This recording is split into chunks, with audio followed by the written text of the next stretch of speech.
Welcome to the X Global News Channel. The United States recently announced the transfer of Abrams tanks to Poland, prompting speculation that Poland may be planning a military attack on Russia in 2023 from western Ukraine. This is an important development that could have serious consequences for international relations in the region. In this blog article, we take an in-depth look at the U.S. decision to transfer tanks to Poland and the potential consequences of such a move. The United States recently announced the transfer of Abrams tanks to Poland. This move sparked speculation about Poland's intentions and whether the country plans to attack Russia in 2023 from western Ukraine. The United States has long had a presence in Poland, which during the Cold War was seen as a buffer between NATO and the former Soviet Union. The U.S. has also increased its military presence in Poland as part of a policy of deterring Russian aggression. In recent years, tensions between Russia and the West have escalated, and the U.S. and other NATO allies have increased their presence in the region. In addition to the U.S., Germany has also announced plans to transfer Leopard tanks to Poland. The Leopard is considered one of the most modern main battle tanks in the world and is seen as a major symbol of NATO's commitment to protecting Poland from potential Russian aggression. These moves have led many to wonder if Poland is planning a preemptive strike against Russia in 2023 from western Ukraine. Although Poland has not made any official statements on the matter, the transfer of these tanks may indicate that the country is preparing for a possible conflict with Russia in the future. In a move that shocked the international community, the United States is transferring Abrams tanks to Poland. According to U.S. and Polish officials, the shipment includes more than 100 tanks and other military equipment, including spare parts and ammunition. The delivery is part of a larger defense assistance package provided to Poland by the U.S. as part of the European Deterrence Initiative. This initiative is designed to strengthen NATO's presence in Eastern Europe,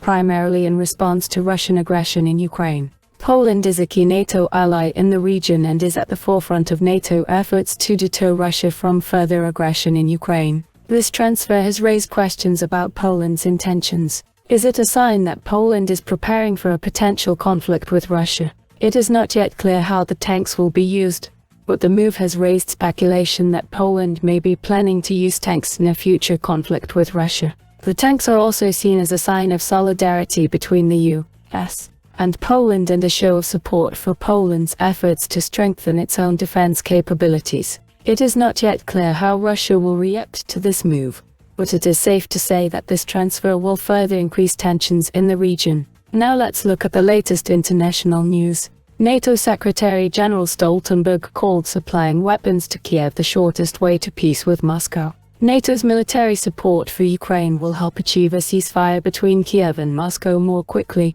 Alliance Secretary General Jens Stoltenberg told the DPA news agency in an interview. As paradoxical as it may sound, military support for Ukraine is the shortest way to peace, he said. In his opinion, Russia must make sure that it does not achieve its goal for Ukraine, and then peace talks will be possible. The year 2023 will be the year of Ukrainian culture in Moldova. This became known after an online meeting between Ukrainian Culture Minister Alexander Tkachenko and Moldovan Culture Minister Sergiu Prodan, who discussed plans and visions for the year of Ukrainian culture in Moldova. This year was a turning point in relations between Ukraine and Moldova. It brought us closer, and we have big plans to strengthen our relations.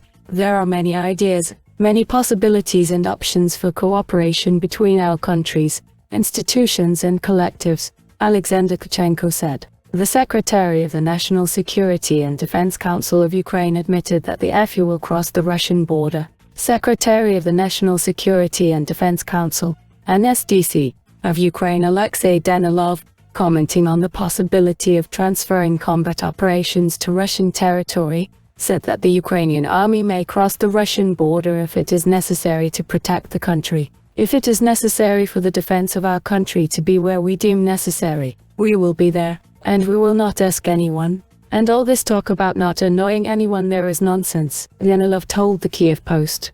Xi Jinping has said he is ready to increase political cooperation with Russia. In the face of a complicated international situation, China is ready to step up strategic cooperation with Russia and be global partners for the benefit of the people of our two countries and in the interests of global stability, Chinese President Xi Jinping said during a video conference with Russian President Vladimir Putin. In the face of a difficult, far-reaching international situation, we are ready to step up strategic cooperation, provide each other with development opportunities, and be global partners for the benefit of the peoples of our countries and in the interests of world stability, Xi Jinping said in a conversation with the Russian president. The Netherlands will not grant asylum to Russian citizens fleeing mobilization. The Netherlands will no longer automatically grant asylum to Russian citizens who evade mobilization. Now, asylum will be granted to Russians who have already been conscripted, writes NL Times, referring to the comments of the State Secretary of the Ministry of Security and Justice of the Kingdom, Eric van den Berg. Van den Berg also considers that Russians do not have to be afraid of the draft anymore since the Minister of Defense of Russia announced about the end of mobilization and gave instructions to military units to stop mobilization starting from October 31. The Ambassador of Ukraine Igor Kizim was summoned to the Belarusian Foreign Ministry after the incident with the fall of the missile near the town of Ivanovo in Brest region. He was strongly protesting against it. This was stated by spokesman for the Belarusian Foreign Ministry Anatoly Glaz. Belta informs. We demanded from the Ukrainian side to carry out a thorough investigation of all the circumstances of the launch of the rocket, to bring to justice those responsible, and to take exhaustive measures in order to prevent similar incidents in the future, which could lead to catastrophic consequences for everyone, Glaz said. Poland will spend EU money on the army instead of spending on reconstruction from COVID-19. Warsaw intends to spend European Union (EU) money previously allocated by the European Recovery Fund after the COVID-19 pandemic on the needs of the army. This was stated by Prime Minister of Poland Mateusz Morawiecki.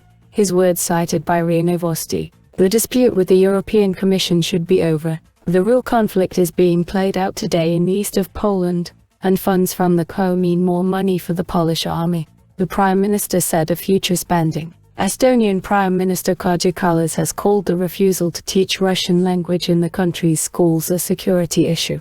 She made a statement to this effect during a conversation with the channel ATV. According to the Prime Minister, the Estonian population needs to be in one information space. We have a situation where Russia is trying to liberate Russian speakers in other countries. It is clear that there is particularly targeted propaganda, coverage of history, and this is a security issue.